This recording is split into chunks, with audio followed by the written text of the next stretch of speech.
اقرأ اقرأ باسم ربك الذي خلق باسم ربك الذي خلق. انتخاب خوب خدا ہنوز ہم کہ خداوند متعال کا وہ بہترین انتخاب یعنی پیغمبر خدا حضرت محمد مصطفیٰ صلی اللہ علیہ وآلہ وسلم آج بھی بشریت کے لیے ویسے ہی ہمدرد ہیں۔ فَلَعَلَّكَ بَاخِعٌ نَفْسَكَ عَلَىٰ آثَارِهِمْ إِن لَّمْ يُؤْمِنُوا بِهَٰذَا الْحَدِيثِ أَسَفًا۔ قرآن مجید میں ارشاد گرامی ہے، تو کیا آپ شدت افسوس سے ان کے پیچھے اپنی جان خطرے میں ڈال دیں گے اگر یہ لوگ اس بات پر ایمان نہ لائیں؟ یقیناً محمد مصطفیٰ صلی اللہ علیہ وآلہ وسلم خداوند متعال کا وہ بہترین انتخاب تھے جو خود جنس انسانیت سے ایسے ہمدرد رہنما تھے کہ جن پر ہماری پریشانیاں زیادہ گراں تھیں۔ اس حوالے سے قرآن مجید میں خداوند متعال کا ارشاد گرامی ہے، یقیناً تمہارے پاس وہ پیغمبر آیا ہے جو تم ہی میں سے ہے اور اس پر تمہاری ہر مصیبت گراں گزرتی ہے، وہ تمہاری ہدایت کے بارے میں حریص ہے اور مومنین کے حال پر شفیق و مہربان ہے۔ 1400 سال پہلے کے طائف کی گلیوں میں پیغمبر گرامی کی توہین ہو یا آج کے پیرس و ہالی ووڈ کی فلموں کے قالب میں کسی پیغمبر کی توہین ہوتی ہو، تو یہ کل بھی ایک جاہلیت پر مبنی تمدن کا خاصہ تھا اور آج بھی جدید مغربی جاہلیت کی زندہ مثال ہے۔ اس دوران جس قدر ذکر خدا و ذکر حق تاریخ کے اوراق میں چھانے لگا،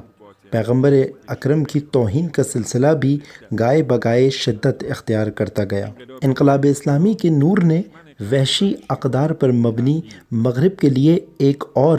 دشمن کا باب کھول دیا،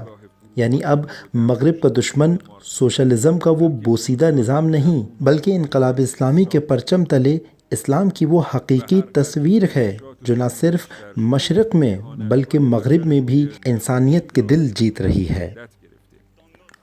اور ہم نے مشاہدہ کیا کہ جس قدر حقیقی اسلام کا چہرہ بشریت پر واضح ہوتا چلا گیا، مغرب کی طرف سے پیغمبر اکرم کی توہین میں شدت آتی چلی گئی۔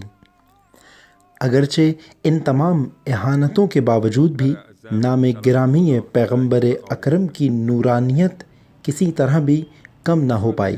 اور یہی نورانیت آج بھی فضا کو مزید نورانی کر رہی ہے تاکہ ہمیں یہ بتا سکے کہ نام محمد صلی اللہ علیہ وآلہ وسلم اس قدر جاویدانی ہے۔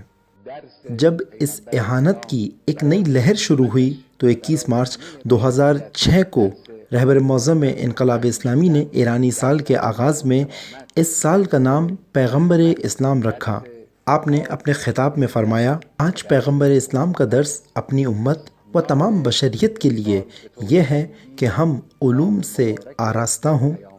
قوی ہوں، اخلاق اور کرامت کا درس، رحمت کا درس، جہاد و عزت کا درس اور مقاومت و مجاہدت کا درس ہے۔ بس اس سال کا نام طبیعی طور پر نام مبارک پیغمبر اعظم ہے۔ 15 ستمبر 2009 میں رہبر معظم انقلاب اسلامی نے اہل فن و ہنر مجمع سے خطاب کرتے ہوئے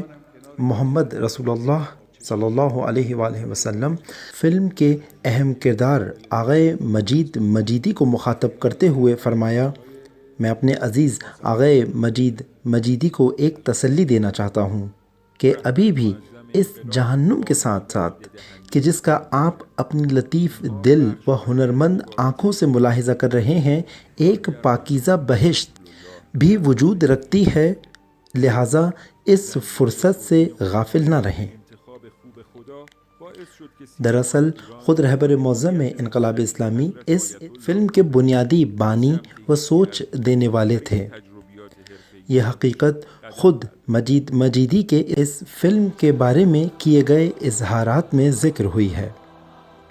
لہٰذا مغرب کی طرف سے پیغمبر اکرم کی شان میں سلسلہ وار توہین در حقیقت باعث بنی کہ ایران کا سینما رہبر معظم کی مستقیم حمایت میں اس عظیم و پیشہ ورانہ صلاحیتوں سے پر فلم بنانے کی جانب راغب ہوا۔ کئی سالوں تک رہبر معظم کو مسلسل اس فلم کے بنانے کے مراحل کے بارے میں کارکردگی رپورٹ ارسال کی جاتی رہیں تاکہ آپ اس فلم سازی میں مستقیماً شامل رہیں۔ حتیٰ فلم سازی کے اختتامی مراحل میں رہبر معظم انقلاب اسلامی نے اس جگہ کا بھی معائنہ کیا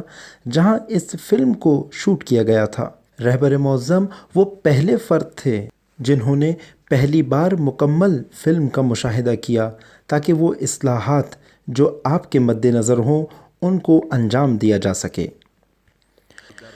موجودہ دہائی میں اسلام ہراسی کی یہ لہر کوئی تازہ داستان نہیں ہے، بلکہ اسی قدیمی اسلام ہراسی کا تسلسل ہے جو عالم اسلام میں بڑھتی ہوئی اسلامی بیداری کا مقابلہ کرنے کے لیے شروع کی گئی تھی۔ اس تازہ لہر کے جواب میں رہبر معظم کا پیغمبر اکرم کی نورانی شخصیت کے دفاع و حمایت کی تحریک بھی جاری و ساری نظر آتی ہے، جس میں آپ نے ابھی تک اپنے 3 اہم خطوط کے ذریعے یورپ، شمالی امریکہ و تازہ بیان میں فرانس کے نوجوانوں کو